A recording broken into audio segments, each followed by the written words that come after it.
Don't you want it? Don't you want it? Don't you want it? Don't you want it? Don't you want it? Don't you want it? Don't you want it? Don't you want it? You lose your little mind. I'm dead. Deadlights Pod.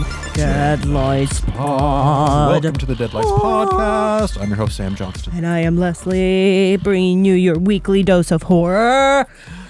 Yeah, we're really getting into this. It's really feeling it under the skin. Oh, I feel like I have something crawling underneath my skin. Yeah, there's something in there. Something that's out of this world. Wow. I mean, she definitely is. Definitely. Scarlett Jo, out of this world. And the reason that we're talking about her is because we just watched... What movie did we just say? Yeah. Under the Skin from 2013. Directed by Jonathan Glazer. Written by Walter Campbell and Jonathan Glazer. A mysterious young woman seduces lonely men in the evening hours in Scotland. However, events lead her to begin a process of self-discovery. This was one that I had seen before.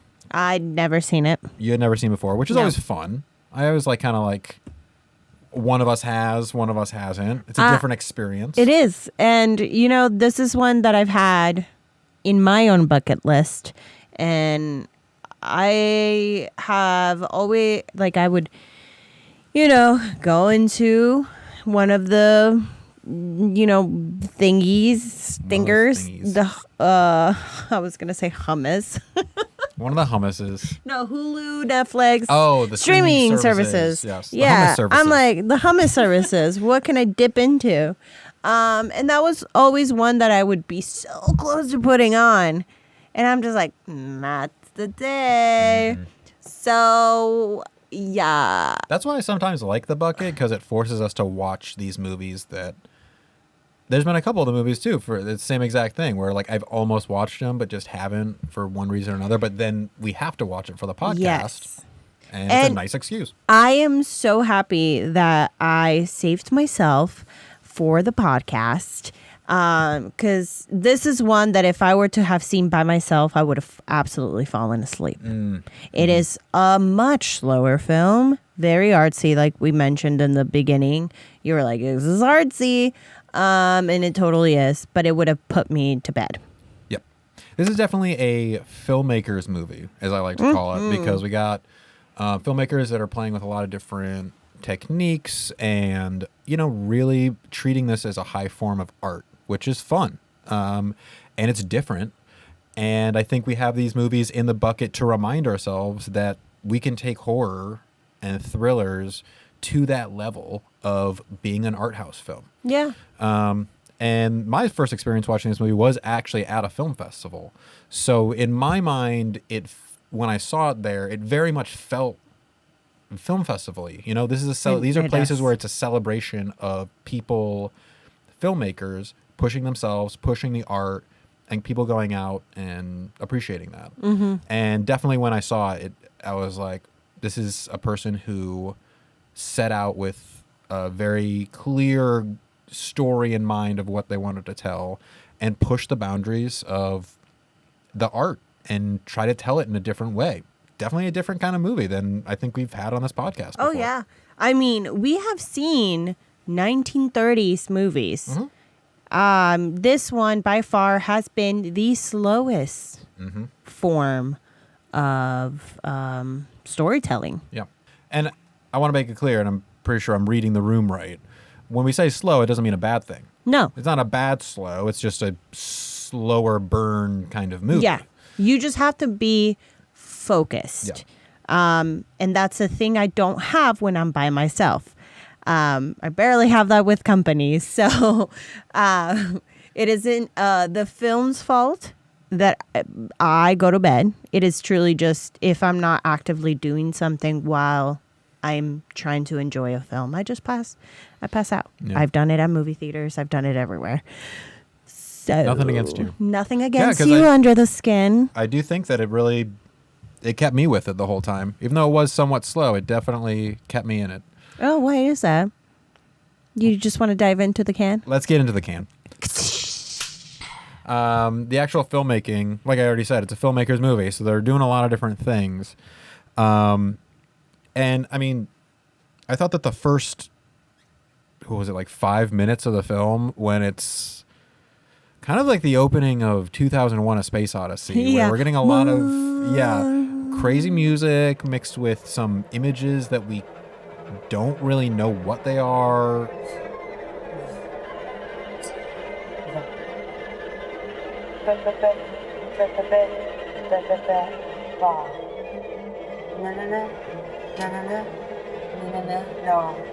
So this first moment, I think, is like the creation of Her? Yeah. Mm-hmm. And it ends with an I. So it Yeah. kind of is like, oh, birth. Birth. The birth of Scarlett Johansson. Which, yeah, like it takes its moment in the darkness where we've seen Scarlett Johansson before. In Her, she was just a voice. True. But So- we know Yeah, her.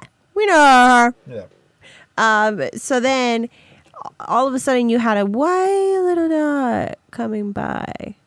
And you're just like, okay, what is that? You're like, you're leaning in, or at least I was. Mm-hmm. And then out of nowhere is just bright light. And you're just like, oh, God, ow.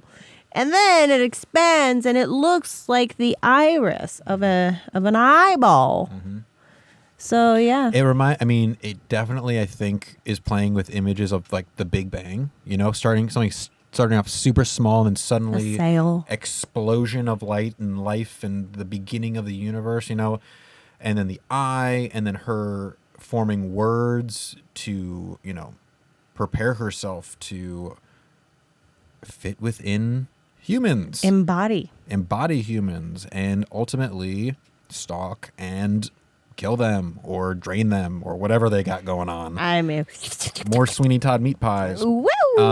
So I think this opening is a very great tone setter for the movie, because you're right, it takes its time.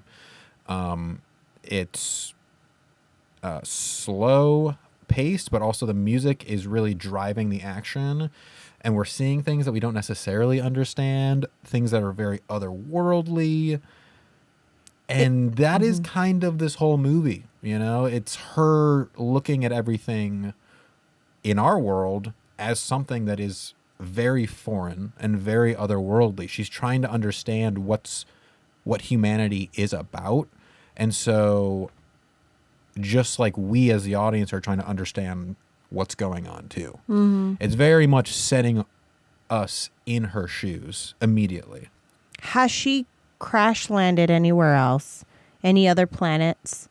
Is Scotland the first Earth location that she has been in?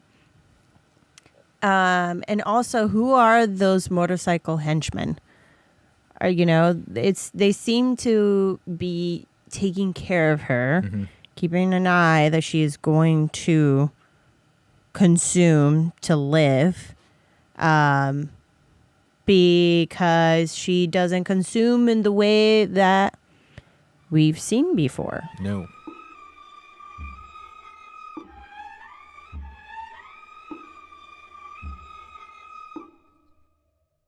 The first time I saw it, I'm just taking Scarlett Johansson as like this creepy girl, whatever, going around Scotland stalking people. But I feel like in this viewing, I was really thinking about them as just animals. Yeah. Because animals We are. have We're no animals. empathy or sympathy or conscious. They're working off of instinct. And that's exactly what the first half of this movie is going on with her and these motorcycle guys. I think they're all part of this species, whatever it is, but they're all animals. There's no emotion there. They're working solely based off of instinct, and that instinct telling them to consume. Mm-hmm. And the first half of the movie is her figuring out how to consume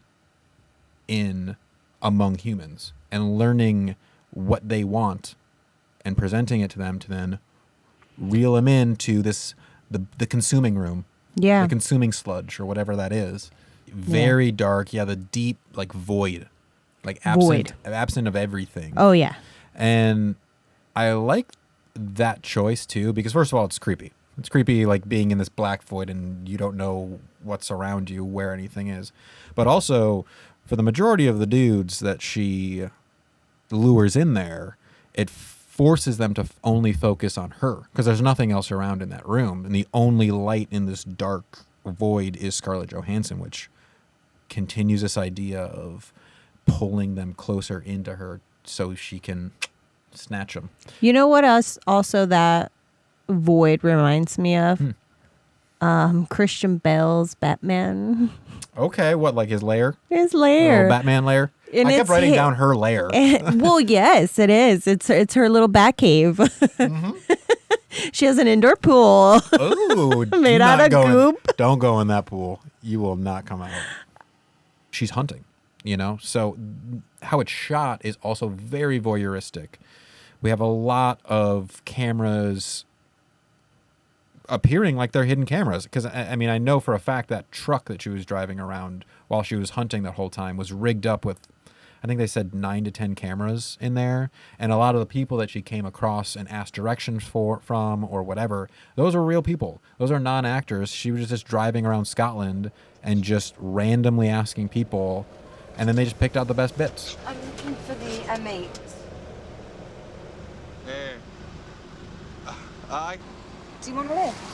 Aye, why not? I'm just driving some furniture for my family and All right. yeah. So you live alone Yes, and you love it. that's great. What's that? It's a tattoo in my name. Of your name? Yeah. What's your name? Andy. Andy, hi. Pleased to meet you. Nice to meet you too. Thank you very much. Everything seems very voyeuristic, and it's because obviously she is watching everyone, and she's picking out her prey. She's picking out prey while simultaneously the ones that she is preying on are preying on her. Because she's a beautiful woman and she knows it. She probably picked the skin on purpose.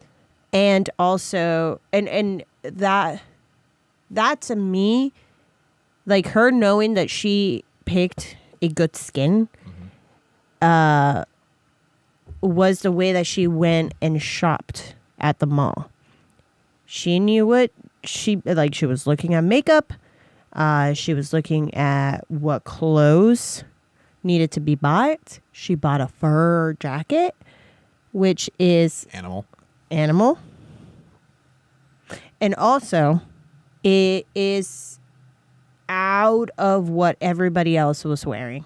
She did not look like she belonged. Her hair was black, short. She was wearing red lipstick. She was wearing really loud, clothes. And she appeared alone. I think that's a good lead into fucking Scarlett Jo, because I thought she was great in the movie. Yeah.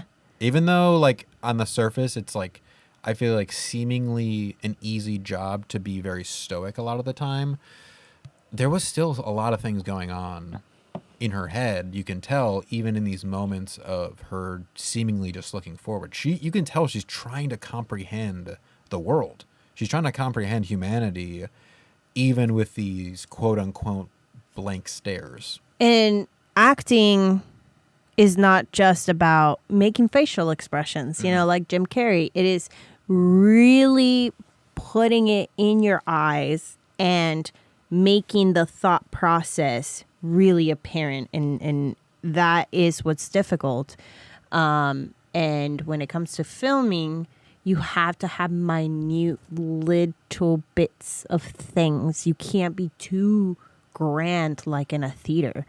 So her showing her not computing what was going on, like the scene where she is praying, so she's following a guy, and then this guy just appears on her driver's seat, and then she puts down her window to try to talk to him, and then he starts spitting, and then all these boys just like come and start attacking the car, and she's just like, oh, what's going on? Mm-hmm. She didn't read it as like, oh, I'm being attacked. No. She was just like, oh, these people are not acting the way I need them to, I'm just going to go. Mm-hmm. And she did. And then she just like continued going. Yeah. Unfazed. Yep. For most of the movie, yeah. Unfazed. And I love those moments too of her. It was like the transition moments. It's like literally just a moment of taking off the mask of the human. And those transitions were so great, so creepy, because she can put it on so fast and easily. Yeah. No, I thought she was awesome, and we were with her the whole time, so she had to be. I mean, yeah, absolutely. All right, well, should we get to the meat? Let's get to it. Because there's some meatiness in this movie that she eventually eats. When she starts feeling empathy, wanting to be human and experience the human experience, is when things go wrong. Yep. I think that it does a great job of turning the mirror on us as humans, because we're following a being that isn't human, that's trying to understand humans, and is looking at us from a very analytical point of view. So we as the audience are also seeing ourselves in that, and we're being reminded of like, oh God, these fucking dudes, like trying to prey on her, when we're seeing these guys get consumed by the goop, and then eventually their skin becomes loose from their body, and then their insides get sucked out. I mean, like, that is a very reverse rape kind of thing. You know, instead of something being forced within you, your insides are being forced out of you. Yeah. And we are also typically, when people are thinking about that, you know, it's a man raping a woman, but we have the character who's appearing female luring in men. So it's also this kind of reverse roles. But it doesn't really matter because it's all still saying the same thing. Yeah. It's also just like, if, like, when I leave my house, I have to put on a mask. I change my physicality. I change the way I walk, and the way I am viewing the world if I'm alone. If I am with someone else, all my guards are down. Not all of them, but like all that masking and appearing a different, like much bigger than I am, is gone because I am with someone else. So when I'm by myself, I try to appear much more different than how I am, so then people don't fuck with me. And men don't think that I'm an easy target. So I saw a lot of that too, of it being played with her masking and being sweet when she's talking to men, and then when they're not going to come into the car, then she just drives off and then dissolves that smile. Yeah, it's just something that I feel like a lot of women do to get by and not get hurt. Because even sometimes when you're sweet to someone out in the streets, you can still, like, that is an opportunity for someone to come in because they think that you're meek. You're, you know. And typically, like you already said, that's not an experience that men have to go through. Of when you leave your house alone, you have to put on that mask of, you know, intimidation to just feel comfortable. That's not typically something I don't think men have to deal with every day. So this movie flips it on men, really, of like, you should also have to realize the dangers of this world. You haven't had to be reminded of it as much, but this movie now is throwing out a massive predator to these unsuspecting dudes. And yeah, you better have your head in a swivel too. I really do enjoy her journey of self-discovery, because the first half of the movie is her just being this like brutal force that's moving through and consuming, and that's it. And then she comes across a person who is disfigured and very much rejected from society, I think probably more so than any of the other dudes that she consumed before.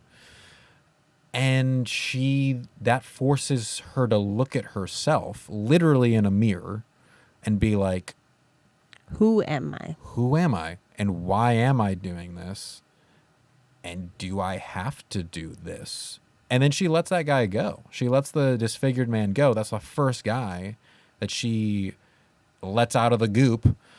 And then it's after that point that she's like, I want to be human. Like, she rejects what she is, and she wants to have that simple life with that man in the countryside.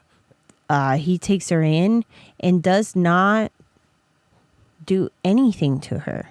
Just lets her be, gives her food that she doesn't eat because she fucking can't eat human food. No. But doesn't do anything. And it's not until she makes the move that then he comes. As much of a move as she could make. Just, for those listening, we're just, well, you have your mouth open, ill, and tongue out. That's how you kiss, right? Gross. Not like that. Oh, right. I was joking. What are you, Tina Belcher? God. But yeah, she makes the first move, He right? makes the first move, but like this is a man that she would have lured to eat.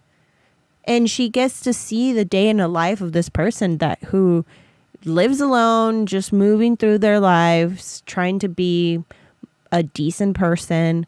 And then things happen. Mm-hmm. But then there's that reminder. Mm-hmm. I mean, we have a couple reminders. She has that cake scene where she tries to take the bite from the cake, but immediately spits it out. She Gags it out. Can't have that. No. Then she tries to have sex with this man. Doesn't Can't do have that. the holes. Doesn't have the right equipment. And then She flat down there like a Barbie doll. Yep. And so she realized, like, she really can't be human. She is all alone. And then she runs away into the woods and comes across a fucking rapist that assaults her and tries to rape her. And at that moment, it's like, do I even want to be human? Are humans any less brutal than What she what was I doing? am? Yeah. No. So why even try to be human? Again, we're going back to this idea of reminding us that the world is fucking brutal. Mm-hmm. Alien, human, we even have fucking nature killing two parents. Yeah. Literally the ocean sucks these two people in. Sucks the dog in. The mom goes and gets the dog. Then the dad goes gets the mom, and they both get who swallowed the fly. The ocean got the dog got the mom. The mom got the dad. And then And I don't know why. And so that I thought was a great moment because it reminds us that even like the natural world, the ocean can suck you up. Yeah. And the more ocean's not sucking. the More oh sucking. and the ocean's just doing its thing. It's just doing its thing. Yeah. But yeah, like we mentioned nature versus nurture. We mentioned sexual abuse. We mentioned empathy and how it feels to be a human and brutality. Mm-hmm. And it's not just one gender. I mean, although majority of violence and rape is done by males, but it can be done by anybody in any form, physical abuse, like mental abuse. They're all very damaging. And also a way that I can read this journey of hers is that, you know, sometimes when you are feeling lonely, you try to fill that with meaningless, you know, connections, sexual, with people you meet, and they don't matter. They don't, because you're still feeling lonely. There's still a big old void inside of you, and her consuming these men is her just like allowing them in, and then she still feels guilty. She still feels she doesn't know who she is, until she allows this one person that shows her kindness, but yet she still cannot find that within her. I didn't put it together until you said it, like the emptiness inside. And then when we see what she is inside at the end, it's all black. It's a void. What's under your skin? She said it. She said it. Word of the day. Excuse me. Oh, yes. Word of the day. All right, let's get to the cook. I think we should talk about... Let's cook it I up. mean, we kind of... A lot of the things I was going to talk about in the cook, I kind of already mentioned because I thought that ocean scene was just such a great, metaphor for the movie. Brutal. The brutality of the natural world, the unnatural world, these forces that we don't understand. It just really encapsulated it in that scene. And then the child at the end is just left behind. And that just rings home that nature is not going to spare the innocent either. It's such a brutal scene. I think one of the most brutal, heartbreaking scenes in the movie. And they're deaths that she doesn't even cause. There's not even people that she herself consumes. It's literally the water. It's the ocean. But it was necessary. Mm-hmm. And it doesn't move the character's arc. Nope. At all. It just moves the story in general, in how there are even elements out there that are going to do its thing, and then it's our interaction with it that is going to cause our dismay. Yeah, and destruction. I mean, and I think it also kind of goes back to this idea of control. Like, we see the ocean. We feel like as humans we can control something like that, but that's a reminder of how big of a force it is and how powerless we actually are to things that we think we understand. Yeah. And no, we don't really understand that. No, that ocean looked so dangerous. Yeah. A big old waves constantly and dragging you out. You couldn't go back in. Mm-hmm. And then there's that awful moment too when the motorcycle guy is going back and you think he's gonna like maybe pick up the kid, and no, he just grabs the coat and just pieces out. Yep. I'm glad we weren't told who they were, if they were also aliens. But man, I just keep going back and being like, who are they? Yeah. They kind of remind me Who are of they? like when you have like ants almost, because like the males are like the really tiny worker ants, and they're the And ones she's who are a queen. And she's the queen, yeah. So everything goes back to the queen. It's a very hive mind-esque, and Well- they're cleaning up for her. They're providing her with the car and like all this kind of stuff. So And food. When food, she allows that last man to leave, they capture him and probably submerge him in the goop. he's going back in the goop probably. Yeah. God damn.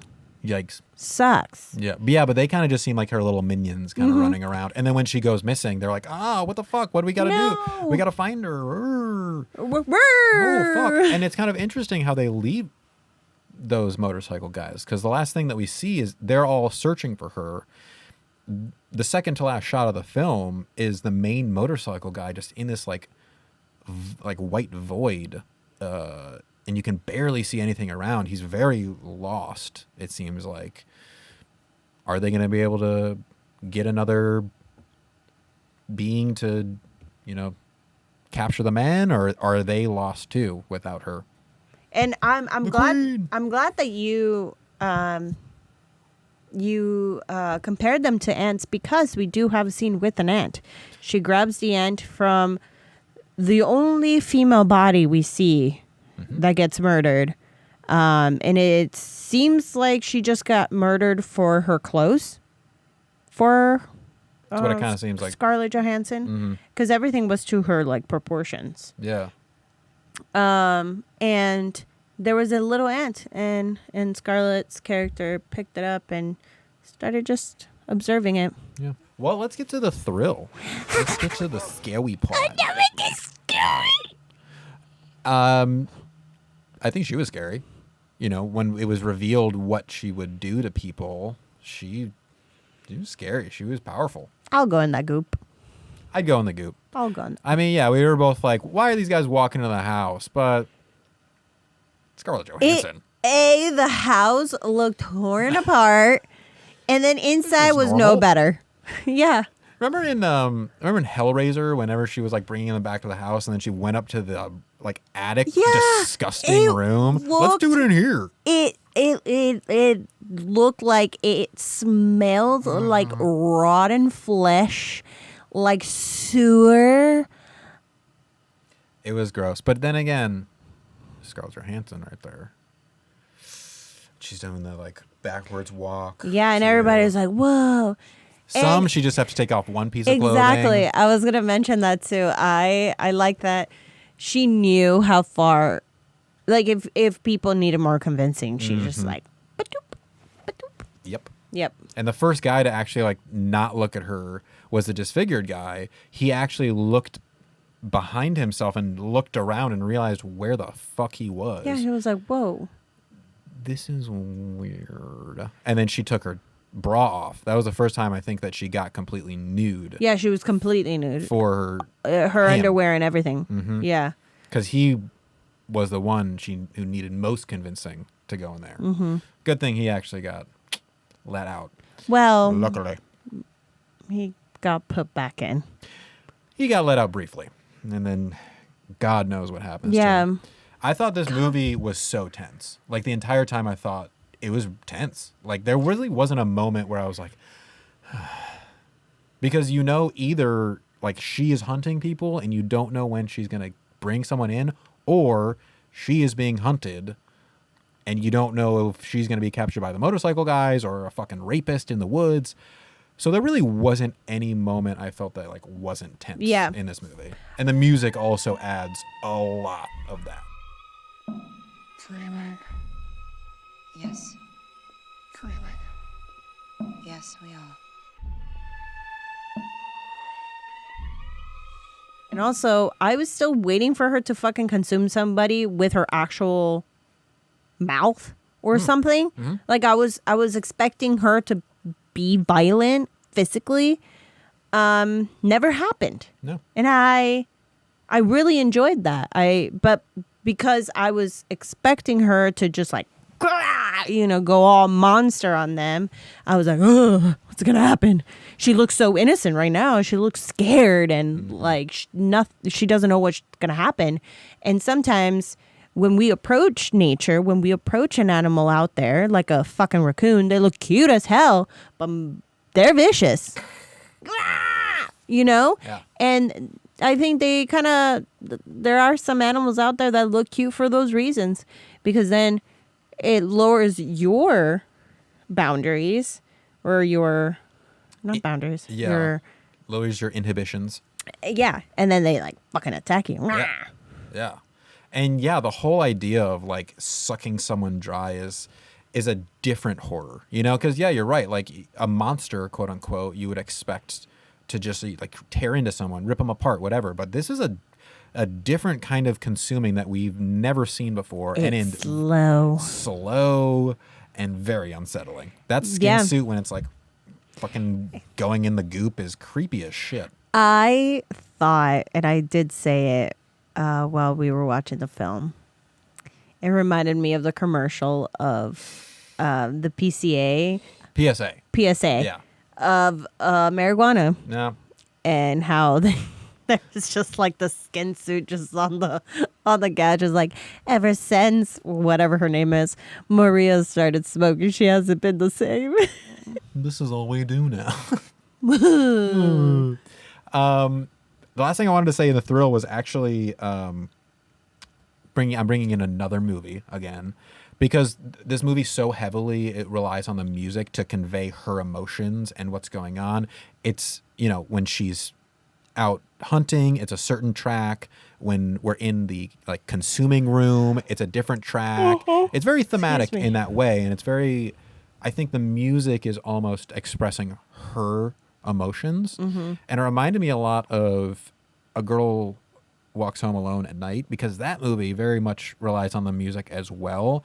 And I think they were trying to do a similar thing of the music is to convey her emotions and what's going on within her. And that movie is very similar. We have a vampire who's out hunting and is an outsider in this world, but both heavily rely on music, which I really like, because it's something that we can all understand. Doesn't matter if you're an alien, if you're a human. We all can feel the emotions that go on when we hear music. All right, let's get to the ride. Let's get to the ride. We were doing a lot of riding around with Scarlett Jo in this movie. Oh my God. Okay. So I did want to thank you for mentioning that. You're welcome. I don't know if I like that aspect. She's an alien that drives a car around Scotland. I guess so. Yeah. I mean, She's a good driver. she's a great driver. I don't know how she got those skills so fast if she was just born. But Was she born out of that van? maybe she's born in the back of the van. Also, why couldn't they get her a smaller car?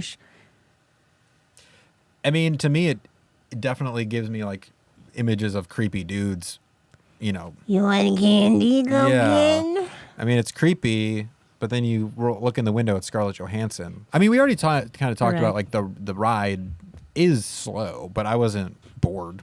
No. It was just kind of a slow burn movie. It was. I mean, also, there's not a lot of dialogue, too. No. So you really have to be paying attention. I can see how this is not for everybody because there's not a lot of dialogue, if that's what you heavily depend on. There's maybe 5 pages Of actual 8? lines? Yeah. Of maybe. actual lines. Maybe. Yeah. And yeah, but it was enjoyable. Yeah. It was. And I think that to me, yes, I do understand that. And I already said it's a filmmaker's movie. It is, I think, probably a little more enjoyable if you like seeing filmmakers experiment with things. But I also understand that is sometimes hard for people to swallow.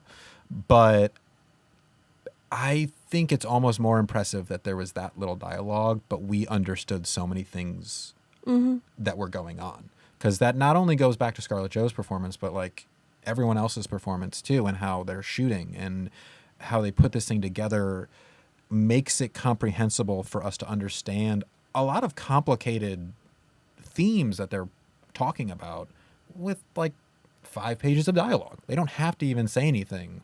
I think it commendable to these filmmakers to make a film that literally says so little but says a lot. Yeah. Wow. Wow.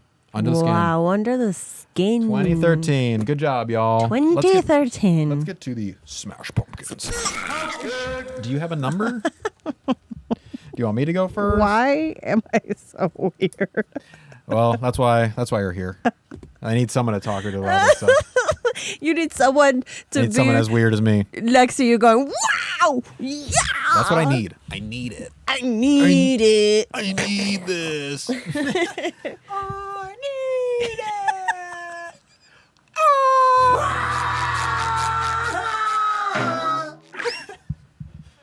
I have been watching a lot of SpongeBob recently. This is by the way. us sober too. We're not even drinking. Not even drinking. I drank anything. half a cup of coffee.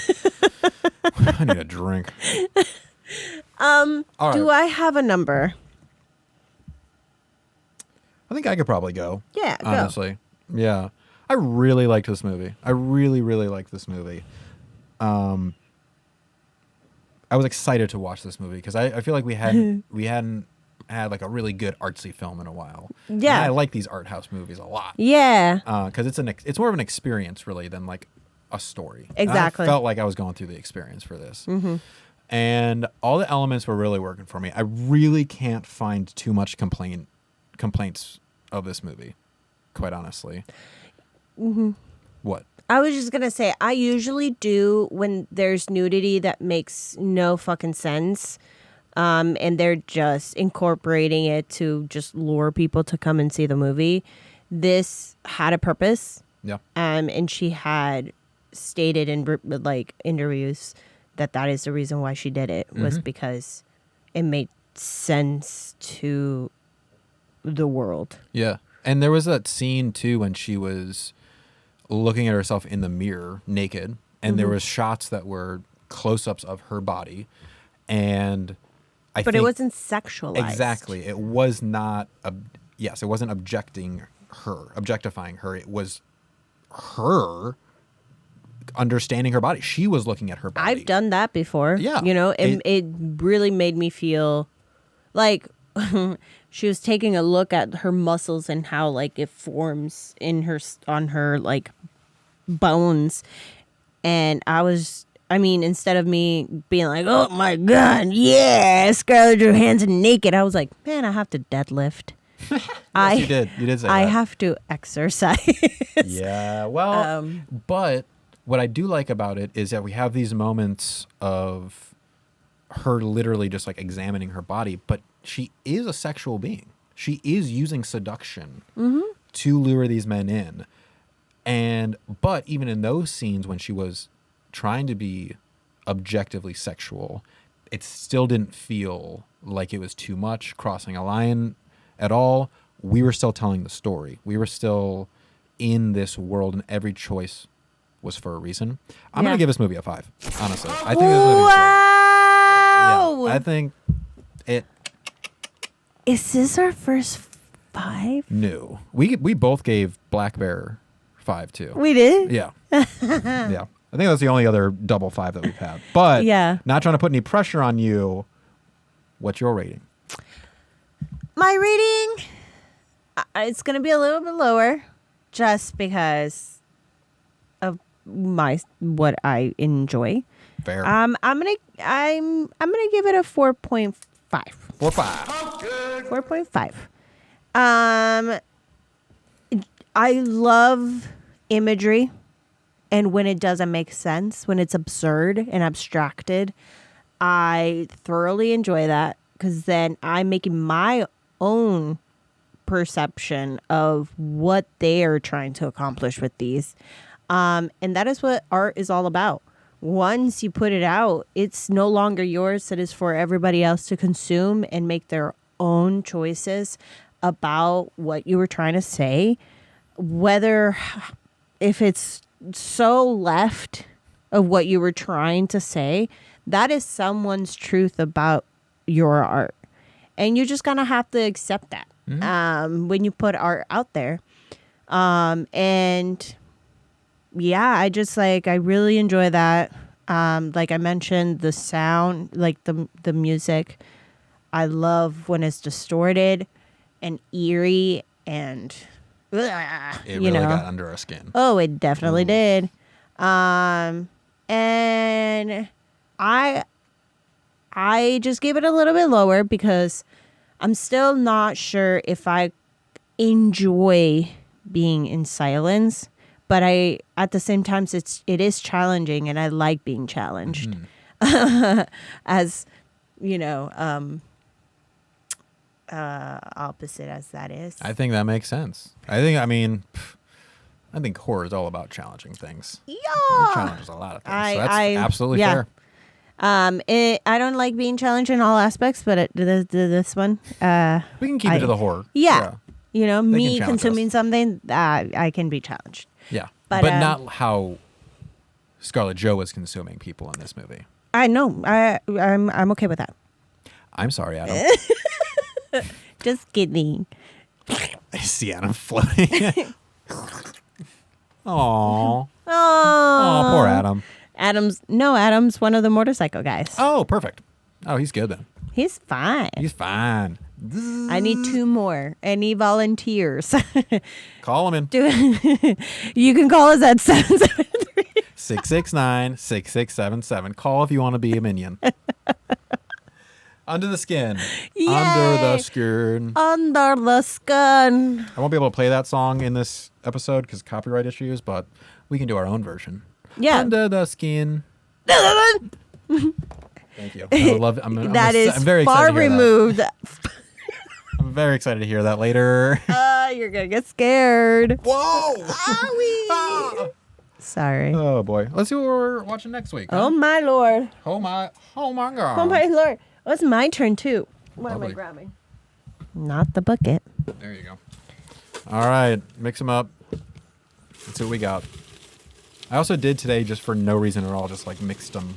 Oh, right. So we'll see if that has Oh, any right. effect. I don't know how we would know that, but here we go. Here we go.